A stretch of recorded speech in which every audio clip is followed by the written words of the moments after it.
Yo, welcome back to Potter Nexus. If you love insane Harry Potter, what if, stories, smash that like button and hit subscribe right now. Now imagine this, Harry Potter doesn't just find the room of requirement. What if the room actually chose him?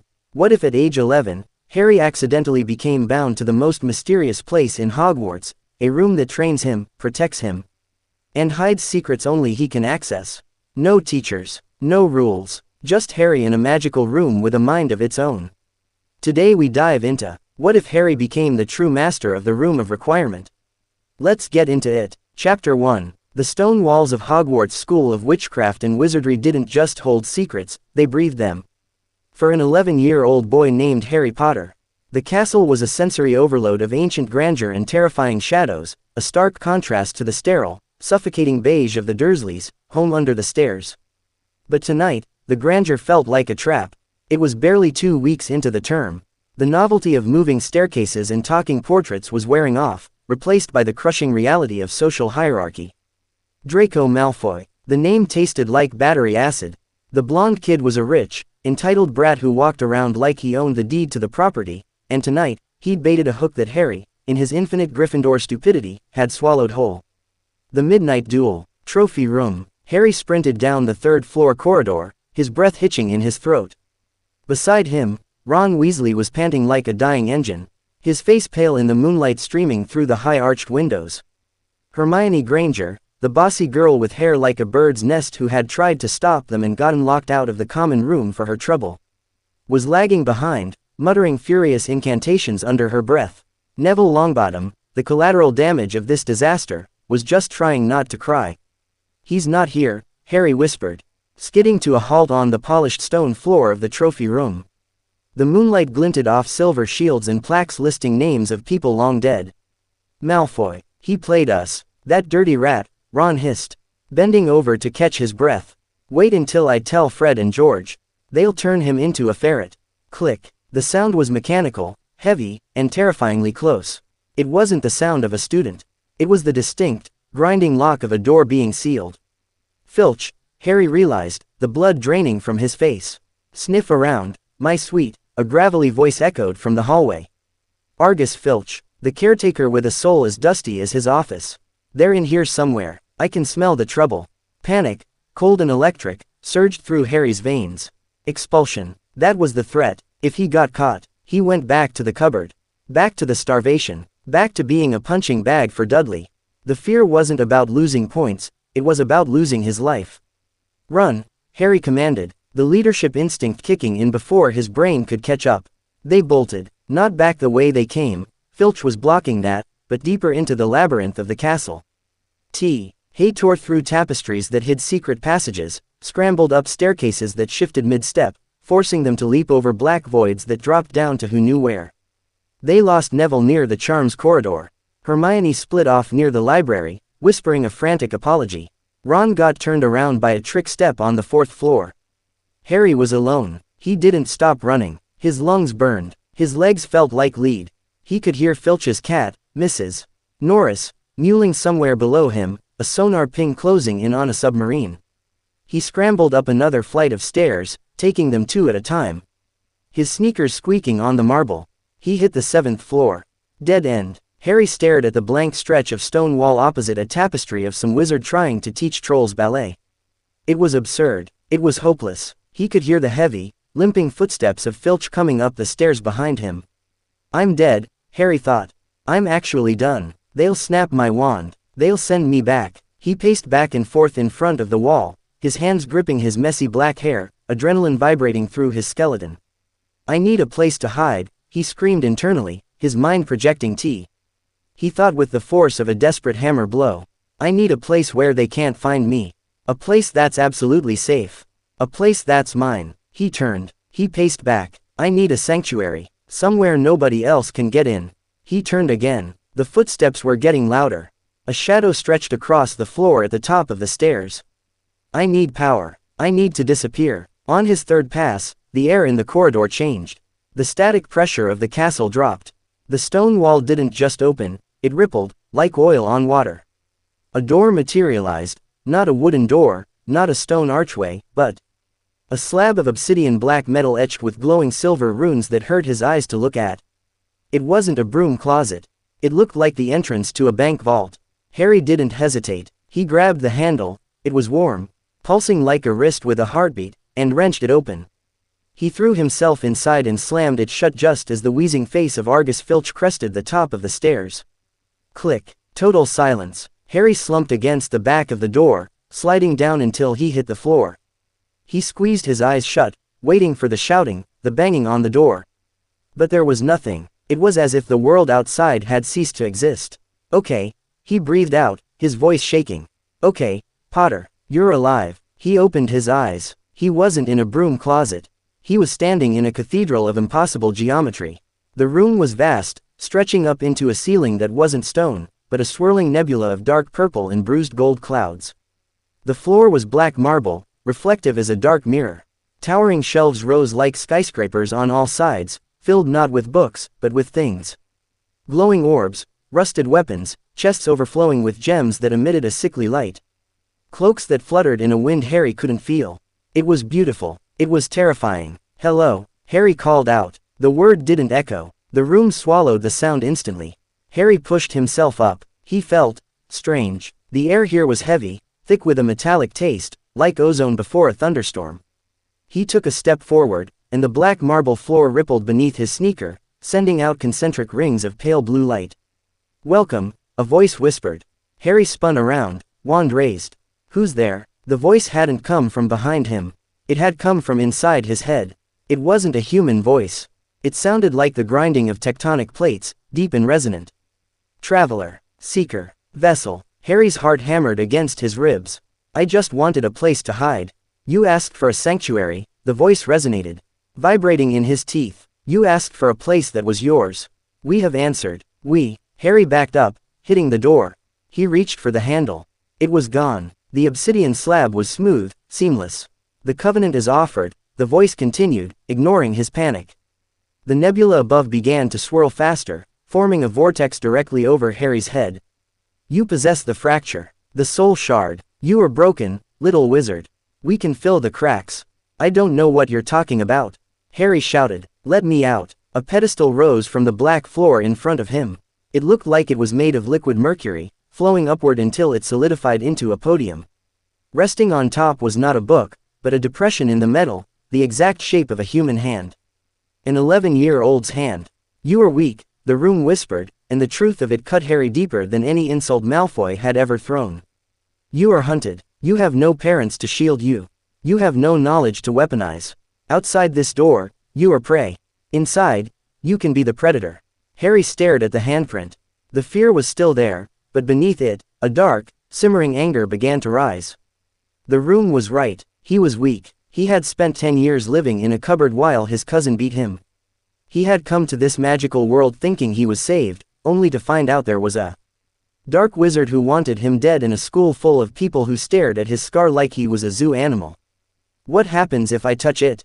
Harry asked, his voice low. Binding, the room answered. We become you. You become us. The castle's blood will flow through your veins. You will never be lost again. You will never be helpless again. Harry looked at his own hand. It was trembling. He thought of the Dursleys. He thought of Snape's sneer in potions class. He thought of the helplessness of running away, always running away. He didn't want to run anymore. Slowly, terrifyingly, Harry Potter reached out. His palm hovered over the mercury. I want to be strong, Harry whispered. He pressed his hand down. Boom. The universe exploded. It wasn't a sound, it was a sensation. Agony, pure and white-hot, lanced up his arm. It felt like he had stuck his hand into a blast furnace. He tried to scream, but the air was sucked out of his lungs.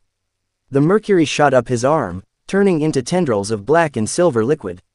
Burrowing under his skin, he watched in horror as his veins turned black. The substance rushed past his elbow, his shoulder, hitting his chest. His heart seized. The room of requirement shrieked, a sound of triumph. The vortex above descended, a funnel of raw magic crashing into him. Harry fell to his knees, his back arching.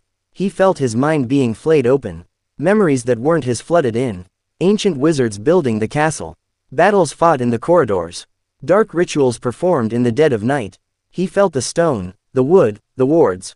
He felt the location of every staircase, every door, every painting, but the pain was centered on his forehead. His scar split open. The black substance from the room met the dark magic in his scar. There was a collision of forces so violent that Harry's vision went white.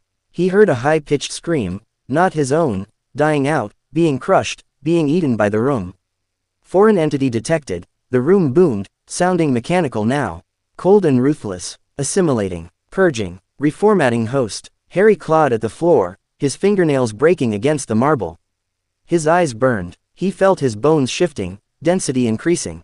His magic core, usually a small, chaotic pool, was being forcibly expanded, dredged out by an ocean of ancient power. Stop, he gasped. Please. The covenant is sealed. The light died. The pain vanished instantly, leaving a cold numbness in its wake. Harry collapsed face first onto the cold floor.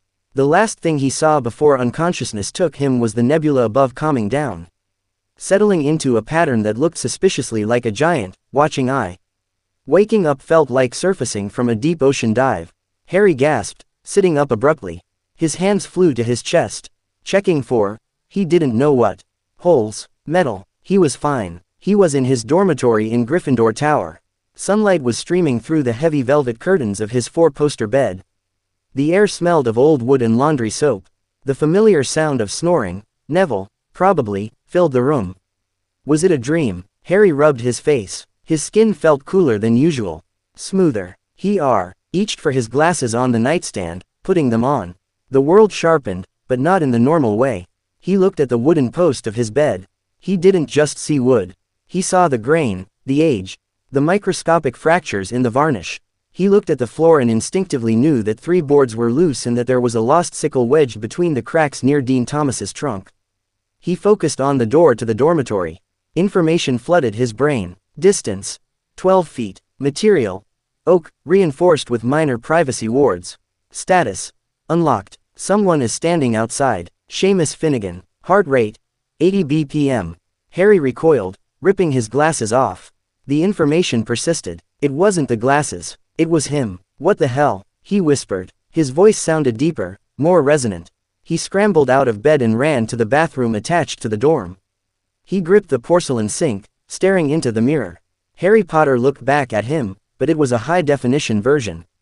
The malnutrition from the Dursleys, the hollow cheeks, the scrawny neck, was gone. He looked lean, wired with hidden muscle.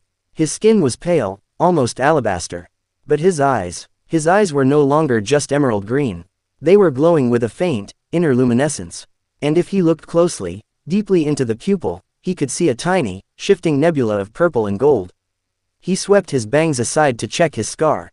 The lightning bolt was still there, but the angry red inflammation was gone. It was now a stark, silver-white line, like a scar made of moonlight. It didn't hurt. For the first time in his life, his head was completely silent.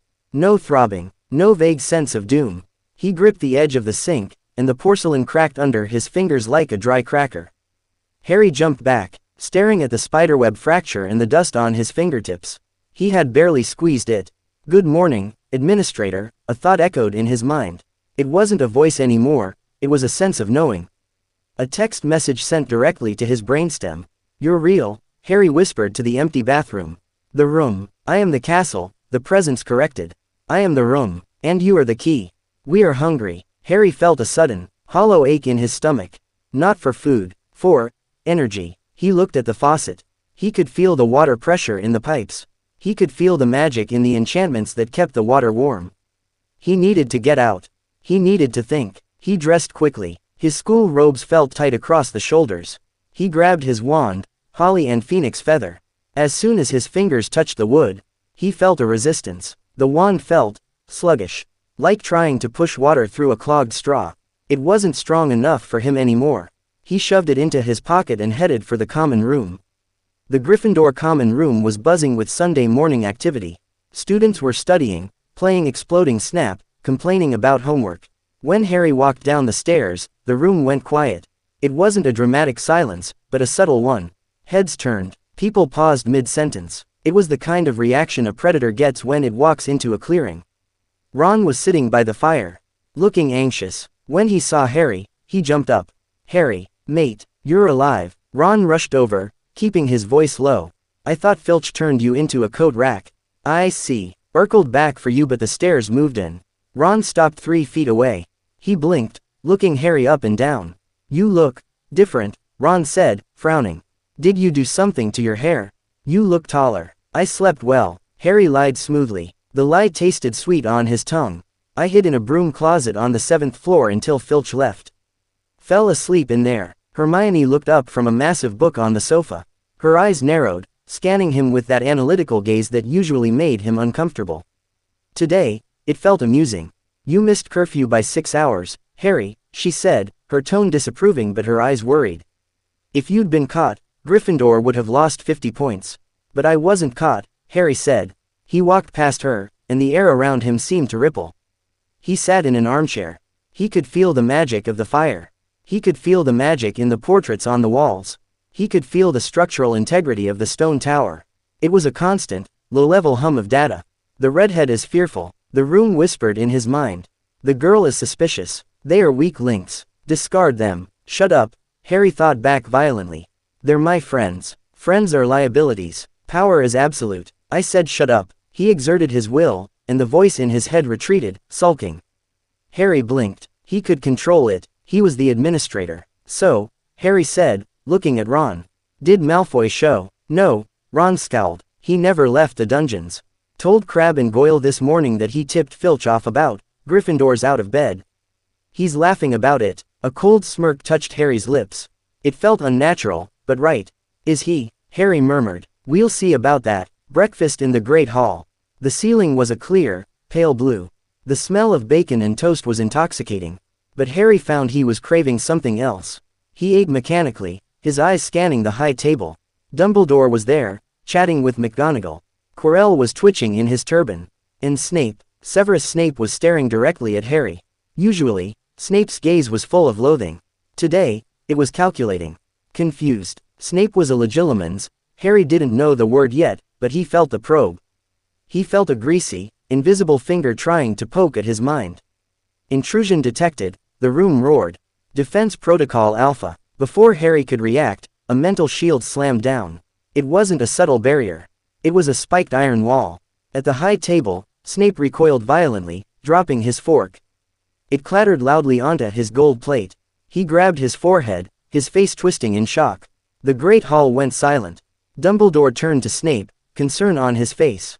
Harry took a bite of toast, hiding his grin. He hadn't done that. The room had, and it felt good. You okay, Harry? Neville asked from across the table. Never better, Neville, Harry said. After breakfast, Harry split from Ron and Hermione, claiming he needed to go to the library to research a potion. It was a lie. He needed to go back to the 7th floor. He walked through the corridors, the crowds parting for him unconsciously. He didn't rush. He moved with a predator's grace, his footsteps silent. He reached the tapestry of Barnabas the Barmy. He walked past it 3 times. I want to understand what I am. The door appeared, the obsidian slab. This time, he didn't hesitate. He opened it and stepped inside.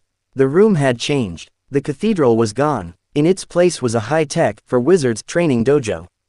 The floor was padded matte black. There were training dummies, wooden constructs holding wands. There were rows of books floating in midair. And in the center, a mirror. Harry walked up to it. He looked at his reflection. The glowing eyes. The silver scar. Status report, Harry said aloud. Letters of fire appeared in the air next to his reflection. Subject: Harry James Potter. Bound. Room of requirement: sentient architect. Magic core: unstable, expanding. Physicality: enhanced. Access level: 10%. Only 10%, Harry asked. Your body would disintegrate if you accessed more, the room replied, its voice echoing from the walls. You are a vessel still under construction. The Horcrux interaction provided a bridge, but the structural integrity must be reinforced. Horcrux, Harry tested the word. What is that? A parasite, a fragment of a soul. It was lodged in your forehead. We repurposed it. We used it to anchor the binding. You are no longer just a wizard, Harry Potter. You are a construct. Harry looked at his hands. He clenched his fist, and a ball of raw, wandless magic, pure white, ignited in his palm. It crackled like electricity. Show me what I can do, Harry said. Combat simulation. Level 1. The wooden dummies sprang to life. One raised a wand. Stupefy. The dummy's voice box croaked. A jet of red light shot toward Harry. Time seemed to slow down. Harry didn't need to think. He saw the trajectory of the spell before it was even fully cast. He sidestepped with a speed that blurred his vision. The spell splashed harmlessly against the back wall. Harry thrust his hand forward. He didn't know any spells. He just pushed his will out. Impact. A blast of telekinetic force slammed into the dummy, shattering it into splinters. The second dummy animated. It fired a stinging hex. Harry caught the spell in his bare hand. It stung, fizzling out against his skin. Absorbed by his aura, he laughed. A dark, bubbling laugh that rose from his chest. He spent hours in there. He learned that the room could provide him with any book ever brought into Hogwarts. He learned that he could eat the food the room conjured. It was made of pure magic, filling his hunger in a way roast chicken never could. He learned that he didn't need a wand for everything, but the wand helped focus the torrent of power threatening to burst out of him. By the time he left, it was evening. He felt exhausted, but powerful. His muscles ached with a pleasant burn. He walked down to the dungeons. He had a score to settle. He found Malfoy near the entrance to the Slytherin common room, laughing with Crabbe and Goyle. So then Potter just vanishes. Malfoy was crowing. Filch was furious. I bet he's still hiding in a girl's toilet somewhere crying his eyes out. Harry stepped out of the shadows. The torches on the wall flared up, casting long, dancing shadows. Malfoy, Harry said. Draco spun around. His smirk faltered for a second when he saw Harry, but he recovered quickly. Potter, finally crawled out of your hole. Came to surrender. Crabbe and Goyle cracked their knuckles. Stepping forward, Harry didn't draw his wand. He just walked toward them. You set me up, Harry said calmly. Proves you're stupid, Draco sneered. You Gryffindors are all the same. Gullible. Pathetic. Draco reached for his wand. Harry moved. He covered the 20 feet between them in 2 seconds. He grabbed Draco by the throat and lifted him. Not choked him, lifted him. Draco's feet dangled 6 inches off the floor. His eyes bulged. Crabbe and Goyle froze, their brains unable to process the physics of what they were seeing. Harry Potter, the scrawny seeker, was holding Malfoy up with one hand. Put me down, Draco wheezed, clawing at Harry's iron grip. Harry leaned in close. His eyes flared with that faint green luminescence. Listen to me, Draco, Harry whispered. And his voice carried a subharmonic vibration that made the stones of the dungeon wall shudder. You play games. I don't. You want to be enemies. Fine, but understand this. I'm not playing by school rules anymore. He tightened his grip slightly. Draco turned a shade of purple. If you ever try to trap me again, Harry said, I won't run. I'll come for you, and your father's money won't save you. He dropped Malfoy. Draco crumbled to the floor, gasping for air, clutching his throat. He looked up at Harry with pure terror. Harry looked at Crabbe and Goyle. Boo! The 2 hulking boys stumbled back, tripping over their own feet in their haste to get away. Harry turned and walked away, his cape billowing behind him in a wind that didn't exist. As he walked back up toward the Gryffindor Tower, the castle whispered to him. The stairs moved to meet his feet before he even reached the edge. The portraits bowed their heads as he passed. He was Harry Potter, the boy who lived, but he was also the administrator. And Hogwarts was no longer just a school. It was his armor. Phase 1 complete, the room murmured in the back of his mind. Next objective. The Cerberus on the 3rd floor. It guards something of value. We want it. Harry smiled, a sharp, dangerous expression in the dim light. We'll take it, Harry said.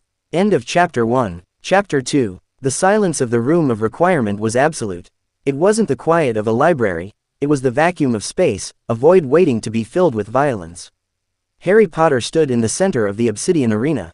He was shirtless, sweat glistening on his pale skin, revealing a lean, ropey musculature that shouldn't belong to an 11-year-old. But Harry wasn't really 11 anymore. Not where it counted. Again, the room commanded. The voice didn't come from speakers. It vibrated in the marrow of his bones. A stone golem, 10 feet tall and carved from the bedrock of Hogwarts itself, lumbered out of the darkness. It had no face, just a rough, jagged surface that looked capable of grinding granite into dust. It raised a fist the size of a wrecking ball. Harry didn't flinch. His breathing was rhythmic, a metronome set to a slow, dangerous tempo. His emerald eyes scanned the construct, and the world overlaid with a digital blue heads-up display, the room's interface. Target. Training Construct Mark IV. Composition. Enchanted Granite. Weakness. Joints. Knee. Left patella. Odds of survival. 98%. Too slow, Harry murmured. The golem swung. The air displaced by the punch roared like a jet engine. Harry moved. He didn't dodge, he flowed. He dropped low, his sneakers squeaking sharply on the mat floor, and the stone fist sailed inches over his messy black hair. As the golem overextended, Harry planted his pivot foot and exploded upward. He didn't use a wand. He channeled the raw, chaotic magic surging through his expanded core directly into his fist. Impact. Harry's knuckles connected with the golem's knee. There was a sickening crack, like a gunshot in a canyon. The stone shattered, the golem's leg disintegrated, and the massive construct toppled sideways, crashing onto the floor with enough force to shake dust from the invisible ceiling. Harry landed in a crouch, exhaling a plume of white steam. Efficiency rating. 84%, the room critiqued coldly. You hesitated. You felt pity for the stone. It's a rock, Harry said, standing up and wiping sweat from his forehead. The silver scar pulsated with a dull, rhythmic light. I don't pity rocks. I was analyzing the structural integrity. Lies. Your heart rate elevated. You are still clinging to human fragility. Emotions are latency. They slow the processor. Harry walked over to a bench where a bottle of water and a towel waited. The room had conjured them. The water was icy cold, purified by magic. I'm human, Harry snapped, taking a long drink. If I lose that, I'm just a weapon. You are an administrator. You are the castle. The flesh is temporary. The mission is eternal. Harry ignored the voice. It was getting louder lately. 2 weeks had passed since the binding. 2 weeks of double life. By day, he was Harry Potter, the quiet first year, who was surprisingly good at transfiguration. By night, he was here, being broken down and rebuilt by a sentient architectural anomaly. He grabbed his school shirt. What's the schedule? 0800 hours. Charms. 1000 hours. Transfiguration. 1300 hours. Potions. Target Severus Snape remains a high-level threat. His mental probes are persistent. Harry's jaw tightened. Snape. The man was a vulture. Every time their eyes met, Harry felt a greasy slide of legitimacy trying to crack his skull open. The room defended him automatically, feeding Snape false memories of a scared, confused boy, but the wall was getting harder to maintain. I'll handle Snape, Harry said, pulling his robes on. The fabric felt cheap compared to the armor the room sometimes synthesized for him. What about the third floor? The Guardian is a Cerberus. 3-headed canine, highly aggressive. It guards a trapdoor. Beneath the trapdoor lies a magical signature of immense density. We need to acquire it. The stone, Harry guessed. He didn't know how he knew. The room knew, so he knew. Why do we want it? The stone creates the elixir of life.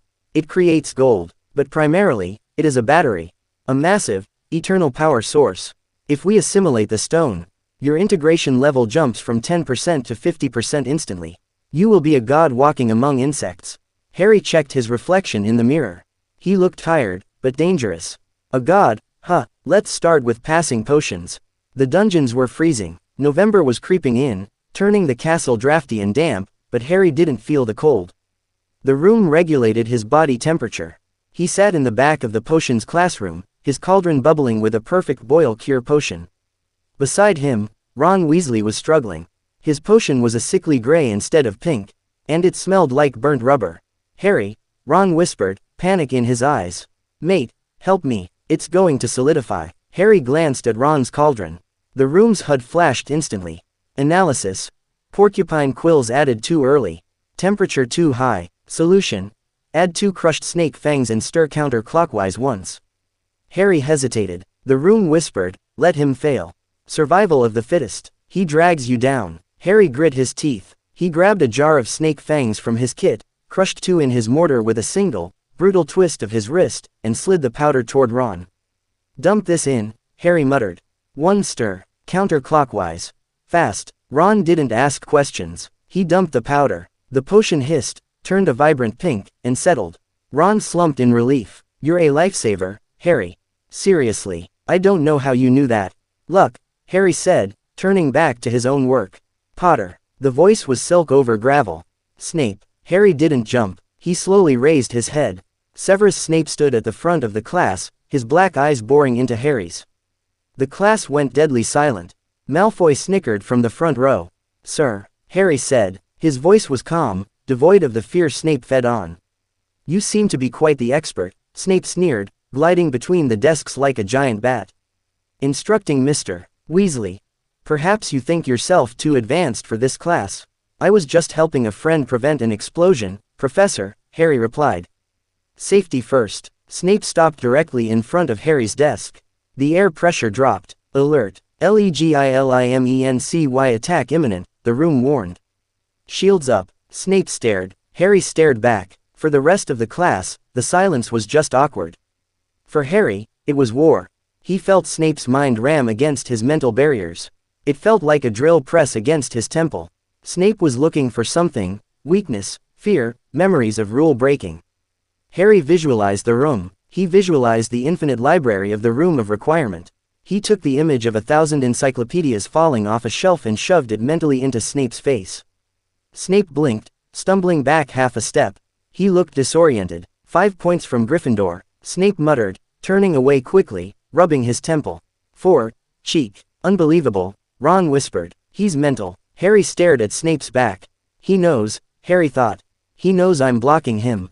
He just doesn't know how. He is a variable, the room said. Variables must be solved, or deleted. Lunch was a blur. Harry ate quickly. Roast beef, potatoes, pumpkin juice. He needed the calories. The room's enhancements burned energy like a furnace. Hermione Granger sat across from him. She had been watching him for days. The bushy-haired girl was annoying, bossy, and obsessed with rules. But she was also observant. You're not studying, Hermione said suddenly. Harry paused, fork halfway to his mouth. I beg your pardon, for exams, or homework. I haven't seen you in the library once, she accused, narrowing her eyes. But your grades are top of the class. You transfigured that matchstick into a needle on the first try yesterday. McGonagall was shocked. I study in the dorms, Harry said. No, you don't. Neville says your curtains are always closed but you're not in bed. And you're gone every night. She leaned in, her voice dropping to a whisper. Harry, are you in trouble? Real trouble, quote. Harry looked at her. He saw the genuine concern in her brown eyes. It was annoying. It was nice. She is probing. Distract her, the room advised. I'm fine, Hermione, Harry said, forcing a smile that didn't reach his glowing eyes. I just learn fast. Maybe I'm a prodigy. Or maybe you're doing something dangerous, she countered. I've read about rapid magical onset. It can be a sign of dark artifacts or... Drop it, Hermione, Harry said. His voice went cold. The temperature at the table dropped 5 degrees. The pumpkin juice in Hermione's goblet froze solid with a sharp crack. Hermione gasped, pulling her hand away from the goblet. She stared at the ice, then at Harry. Fear flickered in her eyes. Harry stood up abruptly. I have Quidditch practice. He walked away, leaving her staring at the frozen juice. Good, the room purred. Fear is respect. Respect is control. I almost hurt her, Harry thought, looking at his hands as he walked out of the Great Hall. Collateral damage. Focus on the mission. Quidditch. The one place where the room's influence was visible to everyone, and yet, nobody understood it. Oliver Wood, the Gryffindor captain, was a fanatic. He wanted the cup more than he wanted oxygen. But even Wood was starting to look at Harry with a mixture of awe and terror. The team was in the air above the pitch. The wind was biting, whipping around the stadium towers. All right, Potter, Wood yelled over the wind. Seeker drills. I'm going to release the snitch. It's an old model. Fast. Nasty. Don't lose it. Wood opened the crate. The golden snitch shot out like a bullet, disappearing into the gray clouds. Go, Wood screamed. Harry leaned forward on his Nimbus 2000. Usually, a broomstick is a tool. You coax it, you steer it. For Harry, the broom was an extension of his nervous system. The room had analyzed the aerodynamics of the Nimbus. It had showed Harry how to shift his weight to the millimeter to eliminate drag. Harry didn't fly. He tore a hole in the sky. He accelerated so fast that the sonic boom cracked across the pitch like thunder. He was a blur of scarlet and gold. Scanning, the HUD flashed. Object detected. Sector 4. Altitude 200 feet. Trajectory. North by northwest. Harry saw the glint of gold near the Ravenclaw stands. He banked hard. The G-force should have blacked him out. It should have snapped his neck. But his reinforced skeletal structure held.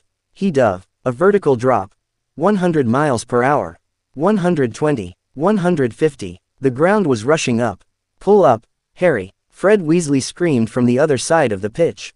Harry didn't pull up, he reached out. His hand closed around the snitch 3 feet from the grass. He pulled the handle of the broom up at the last microsecond. The bristles of the broom scraped the grass.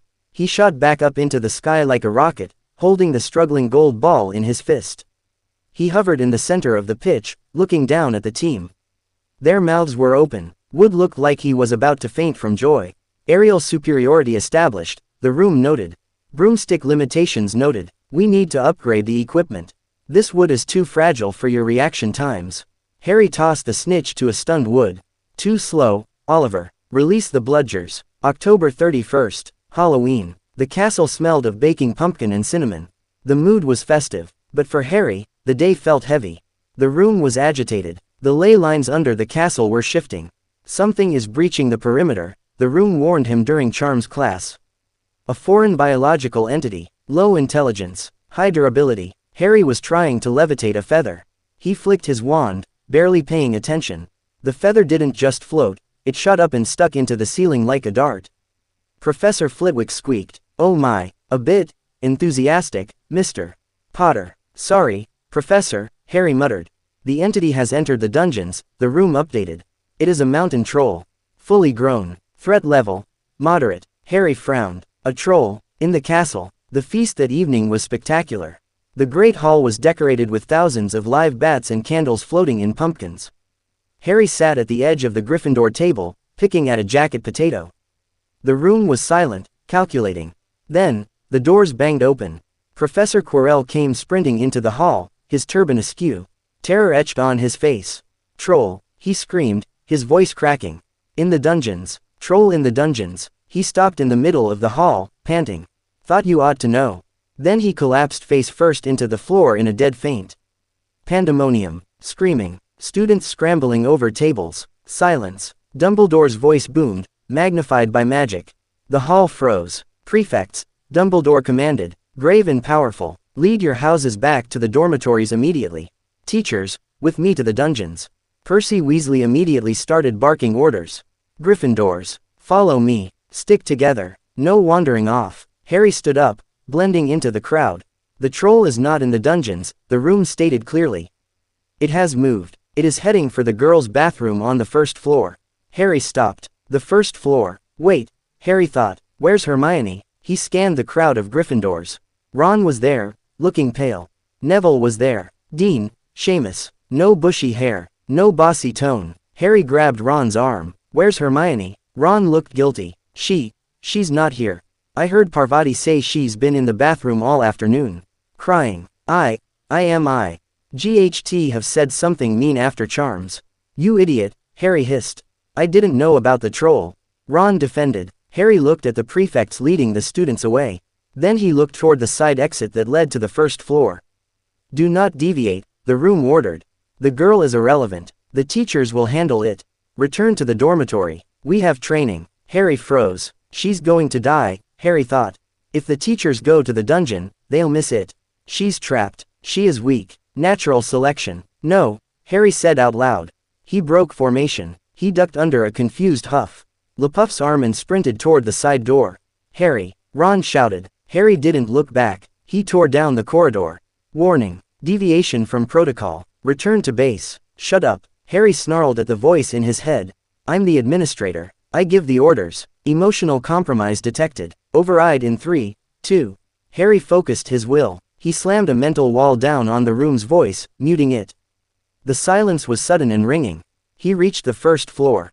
He could smell it now, a stench like old socks and unwashed toilets. And he heard it, the dragging of a massive club. The low, guttural grunting. And then, a high-pitched scream. Harry turned the corner and kicked the door to the girls' bathroom open. It was chaos. The troll was massive, 12 feet of granite gray skin and lumpy muscle. It was stooped over, smashing the wooden stalls into splinters with a wooden club the size of a tree trunk. Hermione was backed into the corner, under the sinks. She was curled into a ball, shielding her head, screaming as debris rained down on her. The troll raised the club. "Hey, ugly." The troll paused, blinking its small, stupid eyes. It turned slowly. Harry stood in the doorway. He wasn't holding his wand. He was cracking his knuckles. "Get away from her," Harry said. The troll roared, a sound that shook the porcelain sinks. It turned away from Hermione and lumbered toward Harry, raising the club for a killing blow.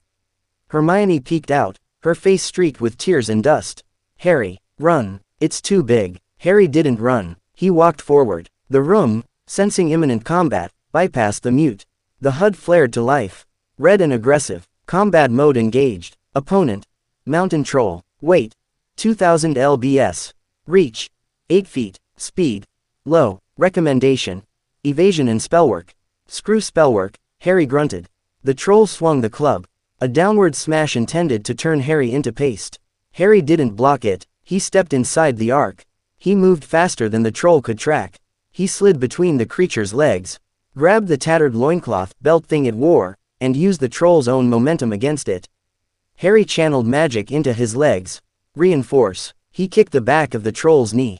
Crunch. The troll howled as its leg buckled. It stumbled forward, crashing face first into the row of sinks.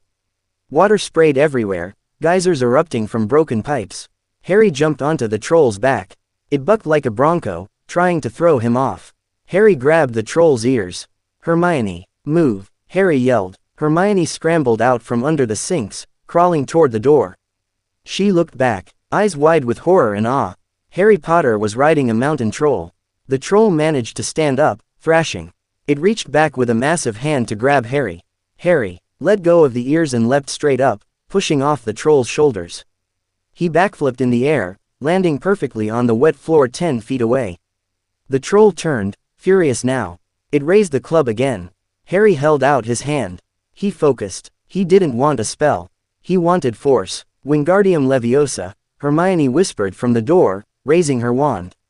The club jerked out of the troll's hand. It floated high into the air. The troll looked up, confused. Nice one, Harry said. Then he clenched his fist.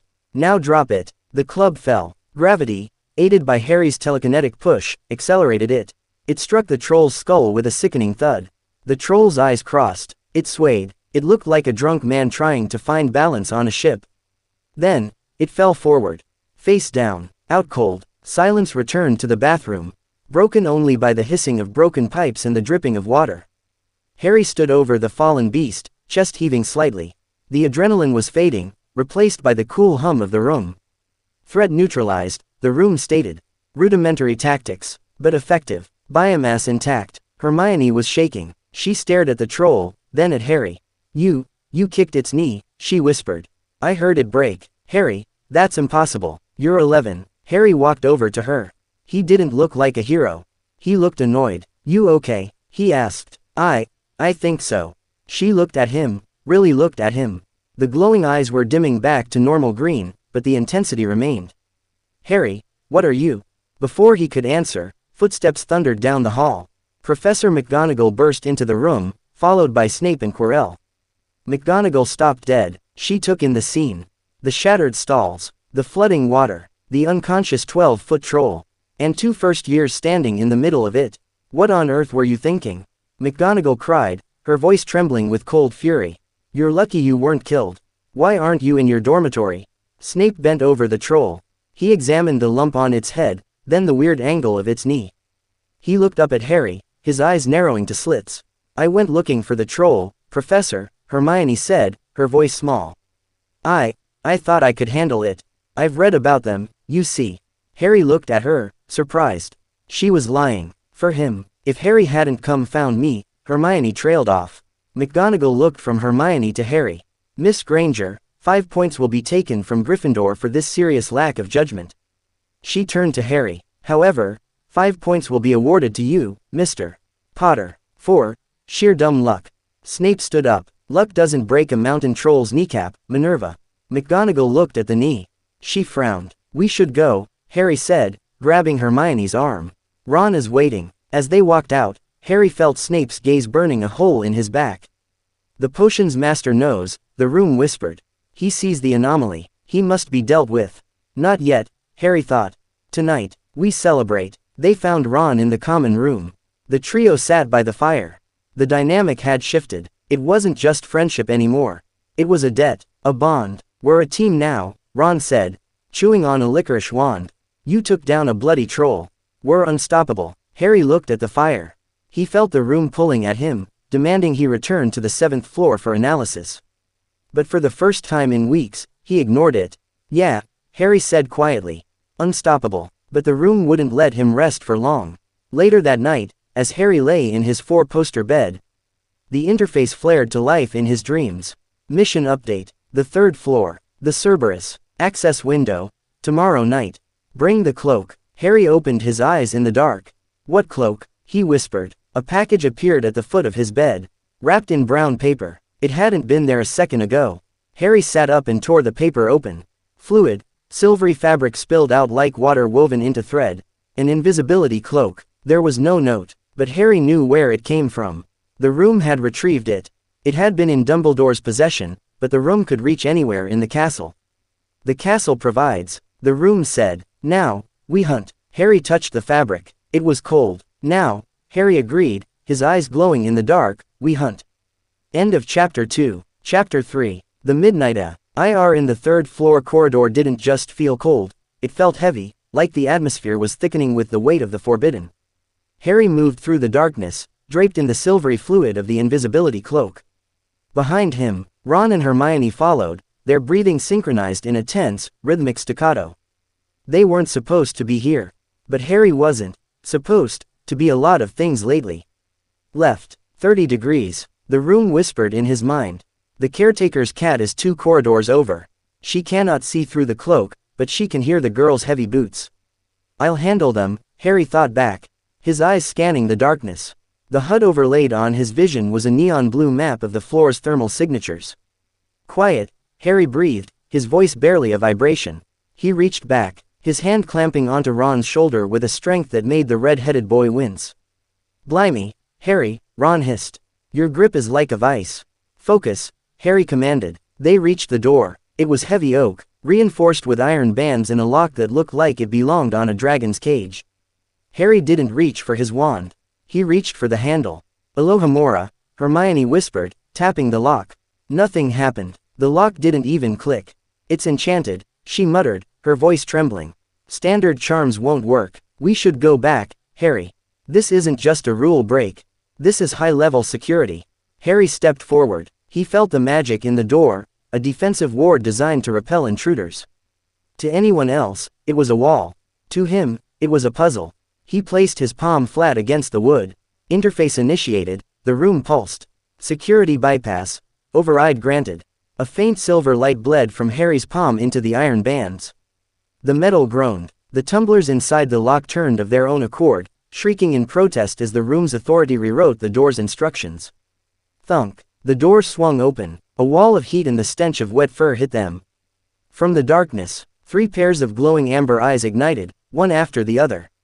Then came the growl, a low-frequency vibration that rattled the floorboards and made the marrow in Harry's teeth ache.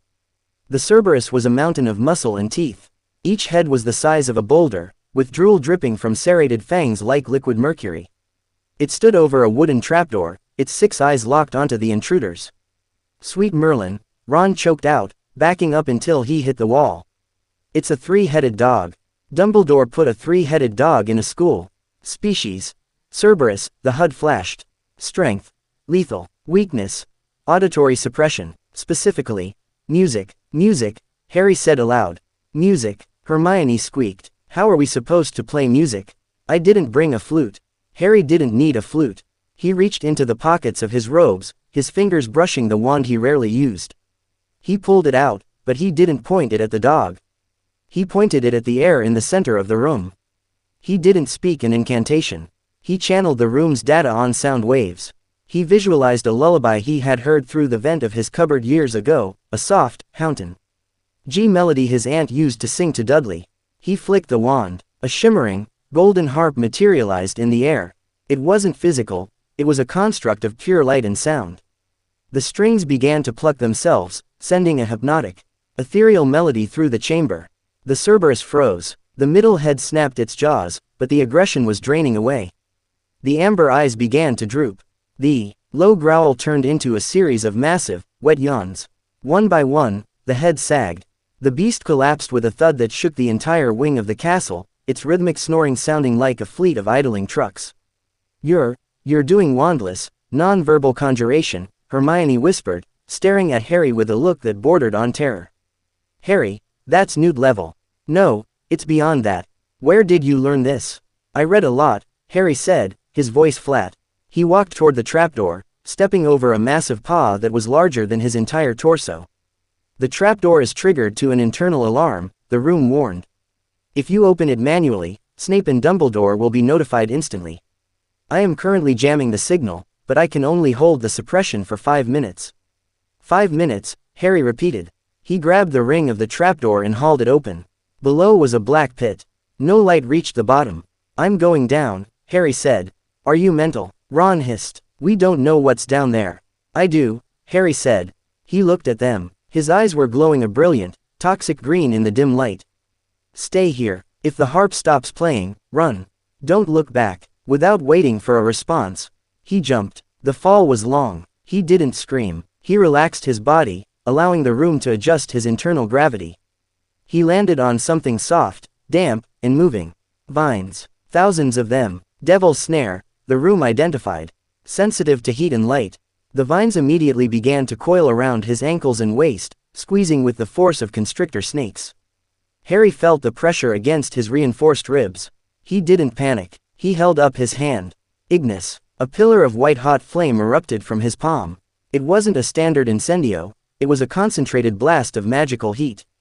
The devil's snare shrieked, a literal, high-pitched wail, and recoiled, shriveling back into the shadows of the pit. Harry dropped to the stone floor beneath the plants. He was in a long, damp tunnel that sloped downward. 4 minutes, the room reminded. He sprinted. His sneakers didn't make a sound. He reached a chamber filled with a soft, fluttering noise. Sands of jeweled keys with wings were swarming near the ceiling. Across the room was a heavy silver door. Too much work, Harry muttered. He didn't look for the right key. He walked to the door and placed his hand on the lock. He pushed his magic into the mechanism, feeling for the pins. The lock is soul-bound, the room said. It requires the blood of the architect.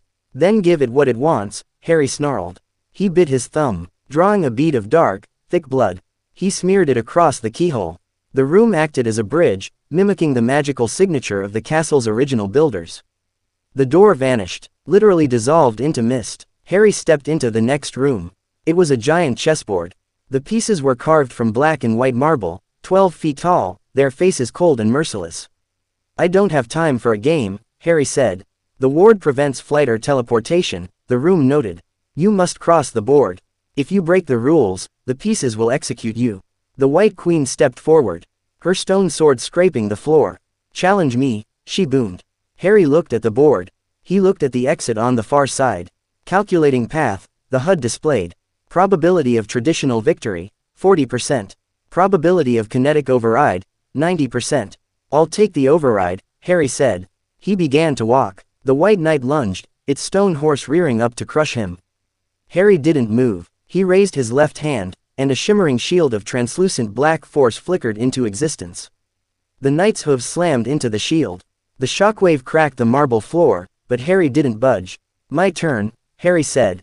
He punched the knight's horse in the chest. The marble shattered. The entire piece exploded into a cloud of dust and gravel. Harry didn't stop. He moved like a shadow through the wreckage. The queen swung her sword in a horizontal arc. Harry caught the blade. The stone edge bit into his palm, drawing silver-red blood. He didn't flinch. He twisted the sword, snapping the marble like glass, and kicked the queen in the midsection. She flew backward, smashing into the opposite wall. He crossed the board in 30 seconds, leaving a trail of demolished statues behind him. 2 minutes, the room said. The next chamber contains a logic puzzle. Poison and wine. Harry entered the room. 7 bottles stood on a table. A wall of purple fire blocked the entrance behind him. A wall of black fire blocked the exit ahead. There was a piece of parchment with a riddle. Harry didn't even read it. He walked up to the black fire. He could feel the coldness of it. It was a flame that froze the soul. This fire is fueled by the caster's intent, the room analyzed. Severus Snape created this. It looks for the weakness in the heart. If you walk through without the potion, you will be erased. Snape's intent is hate, Harry said, staring into the black flames. My intent is survival. Let's see which one is stronger. He didn't drink a potion. He pulled the room's energy around him like a second skin, creating a vacuum seal of ancient magic. He stepped into the black fire. It screamed. The fire swirled around him, trying to find a gap in his armor. Trying to find the boy who lived in a cupboard. But that boy was being buried deeper every day. Harry walked through the fire. His robes didn't even singe. He stepped into the final chamber. It was smaller than the others. Quiet. In the center stood the mirror of her eyes. And standing before the mirror was not a monster, not a trap, but a man. Professor Quirrell. He wasn't twitching. He wasn't stuttering. He stood with his back to Harry, staring into the glass with a fervor that bordered on insanity. I see it, Quirrell whispered, his voice steady and cold. I see myself holding it. But how do I get it? How do I get the stone? You don't, Harry said. Quirrell spun around. His face was twisted, his eyes bloodshot. Potter, how did you get past the dog? The chess. The school is mine, Quirrell, Harry said, his voice echoing with the room's power. You're trespassing. 1 minute, the room warned. The master is approaching. Dumbledore is moving through the 3rd floor. Give me the stone, Quirrell shrieked, raising his wand. Expulso. Harry didn't dodge. He swiped his hand through the air, and the spell was deflected into the ceiling, bringing down a shower of plaster. You're weak, Harry said. Walking toward him. You've let something foul nest in your head. You know nothing, Quirrell screamed. He began to unwrap his turban. Harry watched, his HUD flickering with warnings. Threat level. Critical. Unknown magical signature detected. Quirrell turned his back to Harry. The turban fell away, revealing a second face where the back of his head should be. It was chalk white, with slit-like nostrils and red eyes that burned with a prehistoric malice. Voldemort. Harry Potter, the face hissed. The sound was like dry leaves skittering on a tombstone. We meet again. You're the one who killed my parents, Harry said. He felt a flicker of emotion, anger, sharp and hot. Emotional spike detected. The room surged. Channeling to offensive output. See what I have become. Voldemort hissed. Mere shadow and vapor. I have form only when I can share another's body. But there have always been those willing to let me into their hearts and minds. And once I have the elixir of life, I shall have a body of my own. Voldemort's eyes shifted to the mirror. Now, use the boy. He has the spark. He can get it. Quirrell turned around, his hands reaching for Harry. Come here, Potter. Look in the mirror. Tell me what you see. Harry was forced toward the glass. He looked into the mirror of her eyes. He didn't see his parents. He didn't see himself as headboy. He saw himself, but different. He was clad in armor made of the castle stone. He held a sword of black light. And behind him, the entire school of Hogwarts was moving, shifting, its towers turning into cannons. Its walls into a fortress. He saw himself as the master of the world. And in his reflection's pocket, he saw a blood-red stone. He felt a heavy weight drop into his real pocket. Well, Quirrell snarled. What do you see? Harry looked Quirrell in the eye. I see myself shaking hands with Dumbledore. I've won the House Cup. He lies. Voldemort screamed. He has it. I can feel the energy. Kill him. Grab the boy. Quote. Quirrell lunged. He grabbed Harry's throat with his spindly hands. Ah! Quirrell shrieked, pulling his hands away. They were smoking. Blistered. As if he had touched a hot stove. What is this? Quirrell wailed, staring at his blackened skin. What magic is this? Ancient blood protection detected, the room analyzed. Reinforcing with castle wards. Your mother's love. Voldemort hissed in agony. A disgusting, lingering trace. Kill him with magic, you fool. Don't touch him. Quirrell raised his wand. Avada. Harry didn't wait. He wasn't going to let the man finish that curse. He lunged forward, not with a spell, but with his bare hands. He grabbed Quirrell's face. The room filled with the smell of burning flesh. Quirrell's screams were deafening, a chorus of agony from two throats. Harry didn't let go. He pushed his magic, the room's magic, into Quirrell's skin. Get out, Harry roared. Quirrell's skin began to crack like parched earth. Golden light erupted from the fissures. The man was disintegrating from the inside out, unable to hold the raw power Harry was channeling. With a final, bone-shattering explosion of light, Quirrell vanished into ash. A cloud of black smoke, the wraith of Voldemort, screeched and tore through Harry's body, knocking him to the floor. Harry felt his heart stop for a second as the coldness passed through him. Integrity at 15%, the room whispered. Retrieving acid, Harry reached into his pocket. He pulled out the Philosopher's Stone. It was warm. It pulsed with a deep, crimson light. The power coming off it was intoxicating. It was a sun in the palm of his hand. Consume it, the room urged. Merge it with the core. We can end the fragility now. Harry looked at the stone. He heard footsteps echoing down the hall. Dumbledore. He didn't hesitate. He didn't put it back. He pressed the stone against his silver scar. The stone didn't just touch the skin, it melted into it. Harry's head fell back, his mouth opening in a silent scream as the concentrated essence of immortality flooded his nervous system. The room of requirement groaned. All over the castle, the walls shifted. The great hall's ceiling turned into a thunderstorm. The forbidden forest roared, integration at 45%, the room announced, its voice now sounding like a choir of thousands. Systems online. Welcome home, Master. H. Ari slumped against the base of the mirror of Arise just as Albus Dumbledore burst into the room, his wand drawn, his beard flying. Dumbledore stopped. He looked at the pile of ash. He looked at the empty mirror. And then he looked at Harry. Harry looked up. His eyes weren't green anymore. They were the color of the stone, a deep, burning crimson. Harry, Dumbledore whispered, his voice trembling with a rare, genuine fear. What have you done? Harry stood up, his movements perfectly fluid, perfectly predatory. He felt no pain. He felt no fatigue. He felt like he could reach out and pull the moon from the sky. I've secured the asset, Headmaster, Harry said. His voice was no longer a boy's. It was the voice of the castle itself. The school is safe. Dumbledore stepped forward, his eyes fixed on Harry's forehead. The lightning bolt scar was glowing with a red light so bright it was blinding. The stone, Dumbledore breathed. Where is it? It's where it belongs, Harry said. He walked past the most powerful wizard in the world. As he passed, the flames in the room bowed toward him. Good night, Professor, Harry said. He walked out of the chamber, his footsteps echoing like thunder in the deep. The first year was over. But the reign of the administrator had just begun. End of Chapter 3. Chapter 4. The summer at Privet Drive wasn't a vacation, it was a containment breach. Harry sat on the edge of his thin mattress in the smallest bedroom, the air around him shimmering with a heat that had nothing to do with the Surrey sun. To the Dursleys, he was a freak they were forced to house. To the room of requirement, which still lived in the architecture of his mind, he was a god in a cage.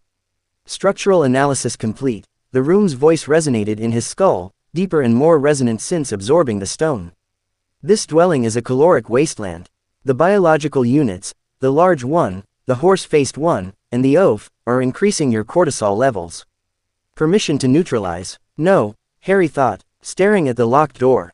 Not yet. We need to maintain the profile. Dumbledore's watchers are outside. He could feel them. Ever since the stone had merged with his core, his sensory range had expanded to a 5-mile radius. He felt Mundungus Fletcher's greasy magic hiding under an invisibility cloak 2 streets over. He felt Mrs. Fig's squib energy in the stale smell of her cats. He looked at his hands. They were steady. His skin had taken on a faint, porcelain translucence, and the silver-red scar on his forehead didn't just glow anymore, it hummed. Master, the room pulsed. An unauthorized entity is approaching the perimeter. It is not a wizard. It is chaotic. Harry stood up. He didn't use the door. He didn't need to. He focused on the space between the atoms of the wall. Phase shift, he whispered. He stepped through the solid brick and mortar as if it were a hanging curtain, appearing on the manicured lawn of the backyard. There, sitting on the Dursleys' garden bench, was a creature that looked like a bat-eared goblin wearing a pillowcase. It was trembling, its giant tennis ball eyes leaking tears. Harry Potter, the creature shrieked, falling off the bench and bowing so low its nose touched the grass. Such an honor it is. Dobby has heard of your greatness, but your aura, it is like looking at the sun. Harry didn't move. His HUD flared to life, scanning the creature. Entity. House Elf. Designation. Dobby bound to Malfoy Estate. Threat level. LOW. Magical turbulence. High. A Malfoy elf, Harry said, his voice cold. The grass around his feet began to frost over. Despite the 80-degree weather. Why are you in my sanctuary, Dobby? Dobby has come to warn you, sir. The elf squeaked, tugging on his ears.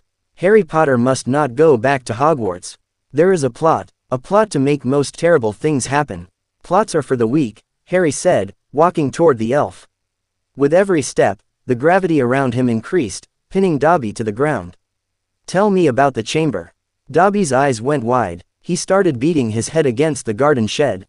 Bad Dobby, Dobby cannot say. The master's secrets are bound. Harry reached out. He didn't touch the elf, he touched the magic binding the elf. Since the stone, Harry could see the threads of every curse, every contract, every vow.